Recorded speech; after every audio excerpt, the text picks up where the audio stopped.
दरगाह की गिरती हुई दीवारें, गिरते हुए छज्जे। तो दोस्तों इस वक्त अजमेर दरगाह को लेकर एक बहुत बड़ी खबर निकलकर सामने आ रही है जो हम सभी के लिए जानना बहुत ज़्यादा ज़रूरी है। जी हाँ दोस्तों, अजमेर दरगाह को नुकसान पहुंचाया गया है, बहुत बड़ा नुकसान अजमेर दरगाह को पहुंचाया गया है। अब किन लोगों ने अजमेर दरगाह को नुकसान पहुंचाया है, पूरी खबर, पूरी इन्फॉर्मेशन आप लोगों को इसी वीडियो के अंदर हम देने वाले, और एक वीडियो भी आप लोगों को हम दिखाने वाले हैं कि किस तरह से अजमेर दरगाह को नुकसान पहुंचाया गया है और किन लोगों ने नुकसान पहुंचाया है, किस वजह से पहुंचाया है। मैं आप लोगों को पूरा वीडियो क्लिप दिखाऊंगा, लेकिन वीडियो दिखाने से पहले आप सभी से रिक्वेस्ट करना चाहूँगा, इस वीडियो को एक सेकंड के लिए भी स्किप ना करें। अगर आप स्किप करके इस वीडियो को देखेंगे तो आपके कुछ भी बात समझ में नहीं आएंगी। तो मैं आप लोगों को सबसे पहले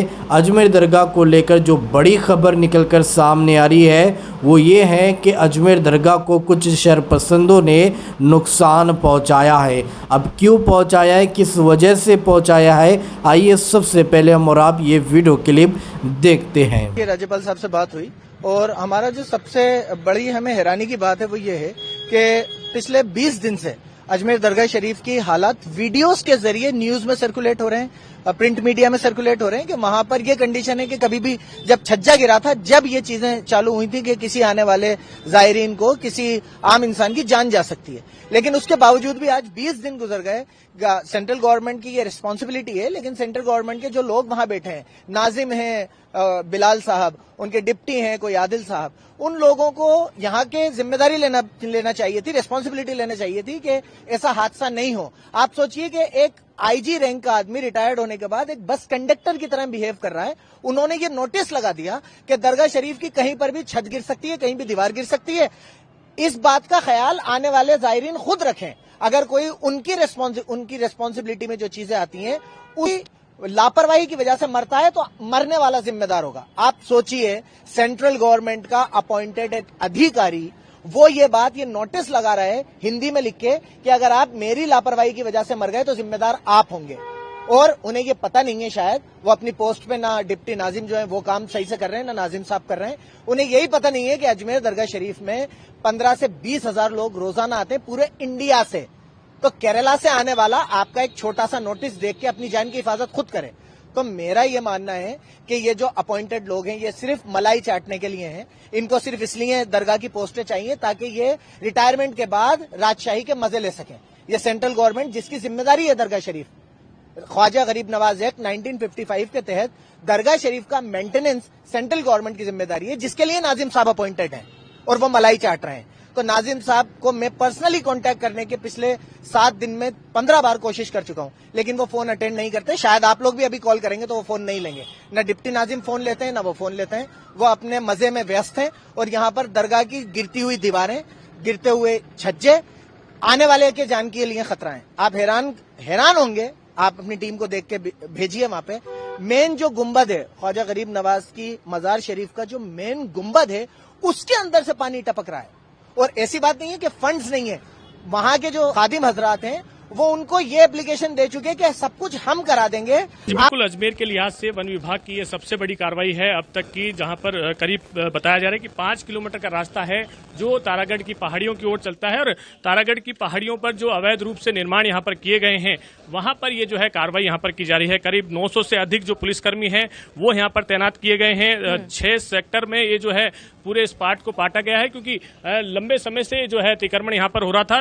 करीब 250 से अधिक जो दुकानें हैं, अस्थायी और स्थायी रूप से जो दुकानें थी, उनको यहाँ पर जो है बना लिया गया। कच्चे रास्ते पर अजमेर से दरगाह से तारागढ़ के ऊपर जाने का जो रास्ता है अलग अलग भागों में यहाँ पर बांटकर वहां पर जो है अलग अलग जो दुकानें हैं वो बना दी गई थी। तो एक बड़ी कार्रवाई जो है अजमेर के लिहाज से मानी जा रही है, और इस कारण से जो है पुलिस का जाब्ता भी यहाँ पर तैनात किया गया है। अलग अलग सेक्टर यहाँ बनाए गए हैं जिससे कि कार्रवाई में किसी तरह की बाधा ना हो। और अब तक जो है बताया जा रहा है कि 1 दर्जन से अधिक जो दुकानें हैं उनको हटाने की कार्रवाई यहाँ पर कर दी गई है। हमारे साथ अधिकारी भी हैं, तमाम जो अजमेर की बात करें अजमेर के अधिकारी हैं, अजमेर के अलावा जो पुलिस का जाब्ता है वो भी यहाँ पर तैनात किया गया है। अजमेर दरगाह के जो उपाधीक्षक हैं उनसे बातचीत करते हैं। सर, किस तरह की कार्रवाई है और अब तक क्या अपडेट मिला है? जो तारागढ़ के पहाड़ के ऊपर जो अवैध अतिक्रमण है जिनको वन विभाग ने चिन्हित किया है और संबंधित अतिक्रमियों को नोटिस दिया गया है। जिन पे स्टे नहीं है उसको हटाया जा रहा है। ऐसी कितनी दुकानें हैं? ये इस तरीके की करीब 150 के करीब दुकानें हैं जो जिनको हटाया जा रहा है, वन विभाग द्वारा हटाया जा रहा है। किस तरह से कार्रवाई की जा रही है? कितने किलोमीटर का एरिया है? कुछ सेक्टर बांधे?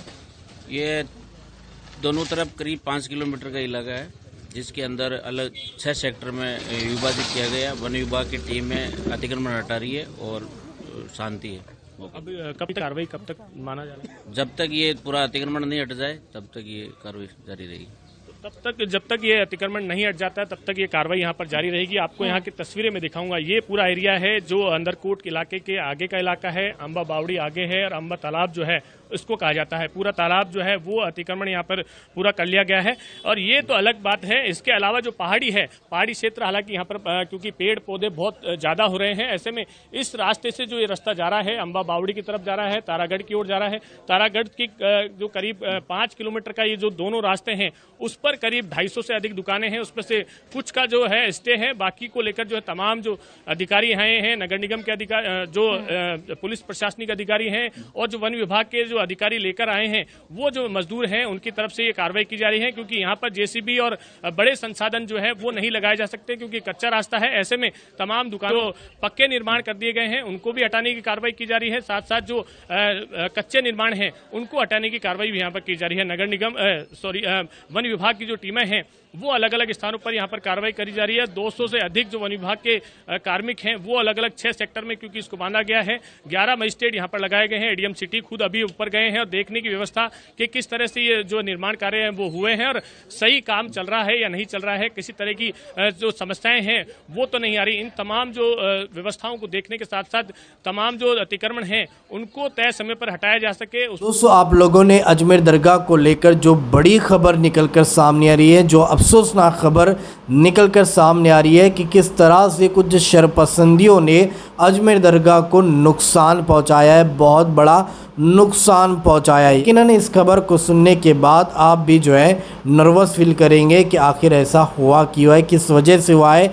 और आप देखते होंगे हर आए दिन जो है हमारे मस्जिदों पर, दरगाहों पर, मज़ारों पर इसी तरह से निशाना बनाया जाता है ताकि हिंदू और मुसलमानों के बीच दंगे फसाद कराए जाए। अब दोस्तों, इस पूरी वीडियो को देखने के बाद अब आप क्या कहना चाहोगे इस खबर के हवाले से? आपके इस बारे में क्या राय है तो कमेंट में अपनी राय लाजमी बताइए। तो चलिए दोस्तों, इसी तरह की इन्फॉर्मेशन लेकर आपकी खिदमत में एक बार फिर से हाजिर होंगे। जब तक अपना ख्याल रखिए। शुक्रिया।